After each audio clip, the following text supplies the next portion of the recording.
Morning, Knicks Nation. Today is Thursday, the 29th day of May, 2025. I hope you're all safe and healthy today. I hope your families are safe and healthy and that the needs of you and your family in terms of food, shelter, clothing, and health are being met today. Blessings upon those that work in the field of health in order to try to keep people whole and healing and work with first responders who are risking their lives to save lives oftentimes. Blessings upon those that pick up garbage to keep our places clean and those that make deliveries for our convenience. Double blessings on the men and women that are here trying to help rescue, deliver, and recover teenagers and children victims of child molestation and pedophilia. People that are also helping those that are victims of prostitution, child prostitution, pornography, child pornography, human trafficking, and sex slavery. Double curses on all the perpetrators, the profiteers, and the perverts that create demands that make these industries exist. Finally, double blessings on the homeless. More than 700,000 men, women, children, families, senior citizens, and military veterans homeless in the United States of America. Blessings upon them, for theirs is the kingdom. There's going to be a basketball game tonight at Madison Square Garden. The New York Knicks will be playing the Indiana Pacers in Game 5 of the Eastern Conference Finals. First off, this is the Eastern Conference Finals. I just want to remind a lot of y'all that a lot of these knuckleheads that are out here talking about fire Thibodeau, at the beginning of this season, we're calling for the Knicks to maybe not even make the playoffs or to be the eighth seed or to lose in the first round. I had said that the ceiling for this team was the Eastern Conference Finals. They reached that ceiling. I said that anything above that would be gravy, and it is. But one knucklehead in particular came on my channel talking about they disappointed me because I had a bad day today. What does basketball got to do with you having a bad day and being disappointed? And that's the problem. Some of y'all take this personally. This is basketball. The Knicks are playing basketball. This channel is for the Knicks and with the Knicks. If you're not for the Knicks and with the Knicks, I don't want to hear from you. I don't want to hear, but I like Tibbs, but you got to admit Tibbs needs to be fired. Y'all need to get the hell off my channel. I'm trying to tell you. I ain't one of those please like and subscribe. That ain't me. Y'all should know that by now. Okay. Keys to tonight. In the one game that the Knicks won, of the four, the Pacers only scored 100 points. Any high-scoring game is going to favor the Pacers. They love to run. They're rightly named Pacers. They want to run. Okay? The Knicks should not try to get into a track meet with them. Now, what does that mean? Number one, it means controlling the basketball. Number two, it means getting back on defense and getting your defense set quickly. Okay? Number three, it means staying home with your men and not allowing them free reign and free looks at the basket. These three things the Knicks have not done in their losses, and that's why they lost the games. Tyrese Halliburton, for all of his antics, which I don't like, he's really good. I mean, he's really good. I don't want to argue and debate as to whether he's a superstar or not because I don't want to waste my breath. Plainly, the boy is good. He's also very young. I don't even think Tyrese Halliburton is 25 yet. Let me see. What does that mean to me? To me, in my experience, players reach their, he is 25. He just turned 25. So players reach their prime in basketball when they get to be 27. Between 27 and 30. If a guy is taking care of himself, especially if he's taking care of his body and he's not abusing his body in food or in drugs or alcohol, generally 27 to 30 is around their prime years. because not only do they understand the game on the pro level, but their physical abilities seem to peak at that point in the pro game, especially with today's physiology and exercise science, the way it's developed. So he's not even in his prime yet.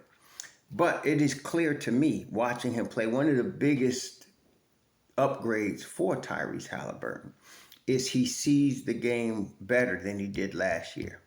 And that, again, comes with experience and talent, which he obviously has. So he is the headed air snake. If you could lock him up, you could beat the Pacers. The thing is, it's easier said than done. One of the things that in the last game hurt us was he was hitting his threes. There's no doubt he was hitting his threes. But to me, he got too many looks inside the paint. He got in the paint too often and too easily. And that was because Mikal Bridges could not stay with him. And they were sitting a lot of picks for him. But you got to figure a way to keep him out the paint. And that's the typical Tibbs defense. That one of the hallmarks of Thibodeau's defenses is keeping the opponent out the paint. They failed to do that. Halliburton hit 5 threes the other night as they beat the Knicks 130-121. But he was 11 of 23 from the field. And that's, as a team, is emblematic. The team shot 51% from the field, 41% from three. The defense for the Knicks just was not there. And the Pacers rang up 43 points in the first quarter.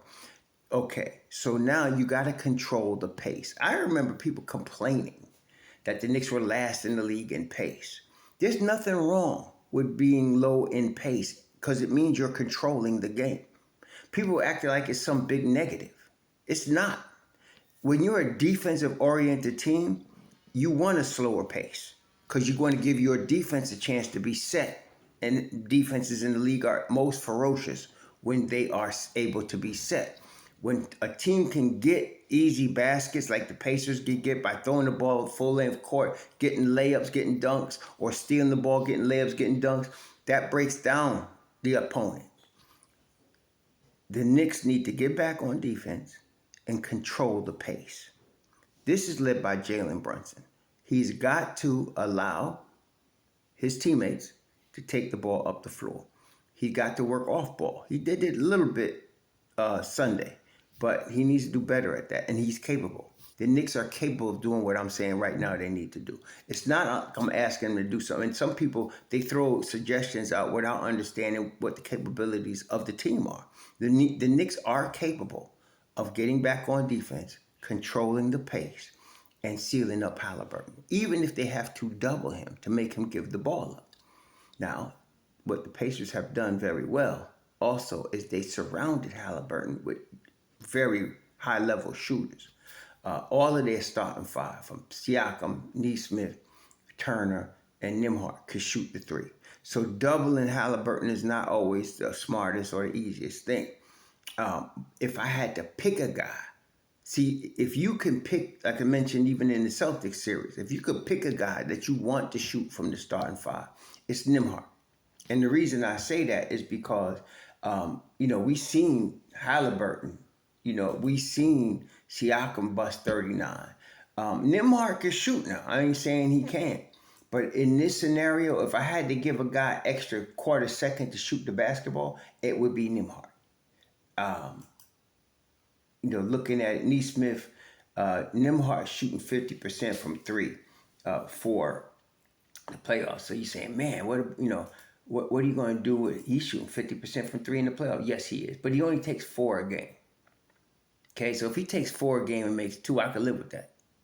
Okay, I can live with that. I don't want somebody hitting like Nesmith hitting 8, or 7 of them. So that's the problem. So during the season, the regular season, Nembhard didn't shoot as well. He shot 29% from 3 during the regular season. In the playoffs, he's kicking it up. But like I said, he's only taking 4 a game. So I would take my chances with him. And I say that to say I'm doubling Halliburton and I'm letting Halliburton and I'm letting Nimhart. See, the way defenses work, you can actually cause the guy you want to shoot the ball to be open where you want him to shoot the ball. And so I would let him be 3-point line extended from the foul line. And I double Tyrese Halliburton, and I leave Nimhart open just for a second. Not saying you're going to let him shoot and not have any object in front of him. You still want to sprint back to him, but you're going to give him a couple of extra split seconds to shoot the ball. Let him try to kill us tonight, not Halliburton. If Halliburton does it, as you saw, it's a triple-double. It's rebounds, it's assists, and it's scoring. So you got to double Halliburton. Now, the Knicks could really dominate the Pacers if the referees were to allow this series to be as physical as the previous two series. Some points they do and some points they don't. And that's part of the problem with the referees that are refereeing this series, in my opinion. They're not consistent. Either you let them play or you don't. And so they seem to be calling stupid touch fouls some points and then letting very, very egregious physical contact happen at other points. They got to be more consistent. And again, the issues, of course, is the referees change every game. So you don't know who you're getting. But I said that to say, if the Knicks can play Halliburton physically and aggressively, they can shut him down. Okay? Again, easier said than done, but the Knicks are very capable of doing that. So, Brunson has got to control the pace.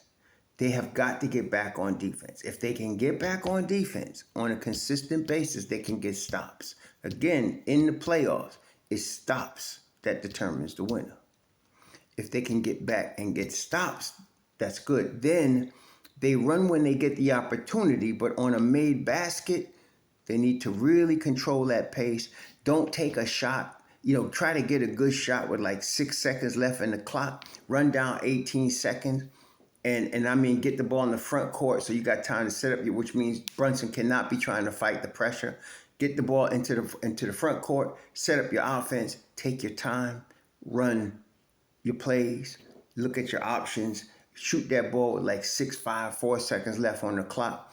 Get a good shot. That's controlling the pace. Get back on defense. Very important. MitchRob admitted he wasn't as communicative as he should have been. He wasn't as vocal as he should have been in this last game. Got to get back to that, okay? Got to get back to that. That's the key, one of the keys to having him starting. He can let everybody know what's going on. He can let everybody know where everybody is, and he protects the paint. So we got to do that. So if the game is lower scoring, it favors the Knicks. If it goes over 120, it's almost, curtains for the Knicks because the Pacers will win that game. So we got to keep the scoring under control, which means defense and ball control. You cannot be turning the ball over. And Josh Hart played a horrible game last time in that regard. So did Mikal Bridges. Stupid turnovers. It wasn't even like, Mikal Bridges threw some passes you wouldn't throw in high school.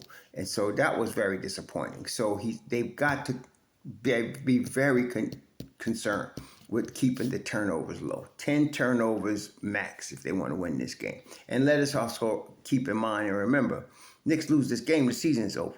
Any game they lose from this point on in this series, season's over. So this is do or die. And this is the key. Rebounding. They did a good job last time rebounding the basketball.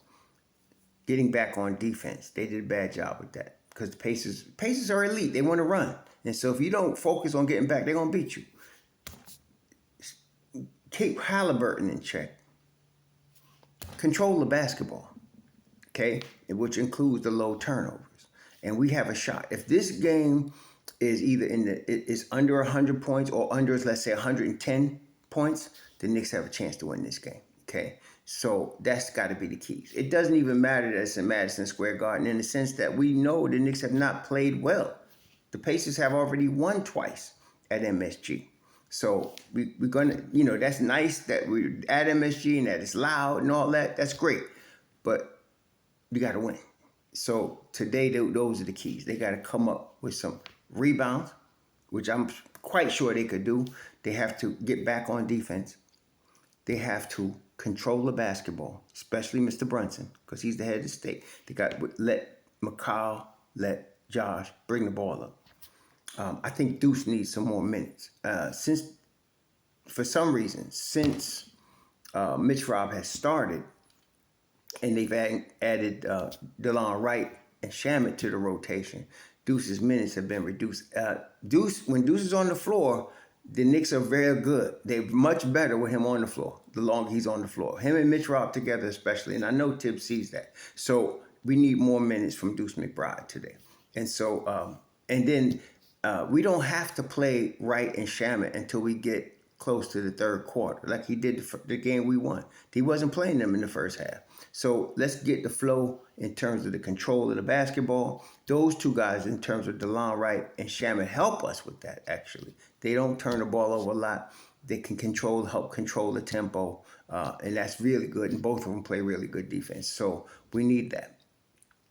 And these are the keys here. So if they can do this, they can beat the Pacers. Okay? But they got to do it. Okay, that's the whole thing. If they lose, season's over. But like I said, they reached, to me, the pinnacle of this season's team in getting to the ECF. And so all of this talk about firing Tibbs is not only ridiculous, it's mental. Something's wrong. It's delusional. You cannot talk about getting rid of a coach that just got you to the Eastern Conference Finals and built your team up over 5 years. The boy has been 4th, 5th, 2nd, and 3rd in the East. And here in his 5th year, he's in the Eastern Conference Finals with a team that basically was put together at camp, because at the beginning of training camp is when Karl-Anthony Towns came. Okay, so he had Juju. In August, it was Julius Randle. All of a sudden in October, it's Karl-Anthony Towns. So you have a whole different game. And then, of course, MitchRob was out most of the year. So if you come back in September with everybody healthy, and you got Cat for a whole training camp, it's a different story here, okay? So this is them knocking on the door the year before. Every team has gone through that. Indiana this year, because they was there last year. Boston was reaching the second round, and then the finals of the conference and losing before they took it all. So everybody goes through that. This is the Knicks' turn to knock on the door, and that's what they're doing right now. So they have already reached their ceiling. This season is successful, whether they win this series or not. But while we're here, we might as well try to take it, right? Which is what they're going to try to do. So let's root for our squad. Again, this channel is for the Knicks and with the Knicks. Let's get this done. And if not, we still for the Knicks and with the Knicks. And no, we're not firing Tom Thibodeau. Shalom.